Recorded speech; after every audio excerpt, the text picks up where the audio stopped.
পাবনা সদর উপজেলায় ইউপি নির্বাচনে আওয়ামী লীগের 2 মেম্বার প্রার্থীর সমর্থকদের মধ্যে সংঘর্ষে আব্দুর রহিম বিশ্বাস নামের এক আওয়ামী লীগ নেতা নিহত হয়েছেন। আর ফরিদপুরের ইউপি নির্বাচনে ভোট চাওয়া নিয়ে 2 মেম্বার প্রার্থীর সমর্থকদের সংঘর্ষে একজন নিহতের ঘটনায় 8 জনকে আসামি করে হত্যা মামলা দায়ের করা হয়েছে। পাবনা সদর উপজেলার পয়দা বাজারে এই ঘটনা ঘটে।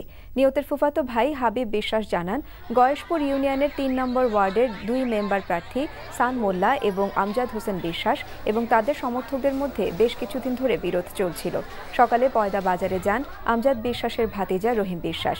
সান মোল্লা ও তার সমর্থক কয়েকজন রহিমকে গুলি করে পালিয়ে যায়। স্থানীয়রা তাকে উদ্ধার করে পাবনা জেনারেল হাসপাতালে নিয়ে গেলে চিকিৎসক তাকে মৃত ঘোষণা করেন।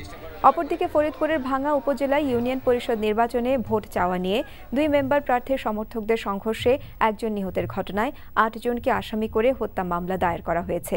নিহতের ছেলে শনিবার বাদী হয়ে ভাঙ্গা থানায় 8 জনকে আসামি করে মামলা দায়ের করেন। এদিকে সকালে মুন্সিগঞ্জ সদরের মোল্লাকান্দি ইউনিয়নের সদস্য প্রার্থীর ভাইকে পিটিয়েছে প্রতিদ্বন্দ্বী প্রার্থীর সমর্থকরা।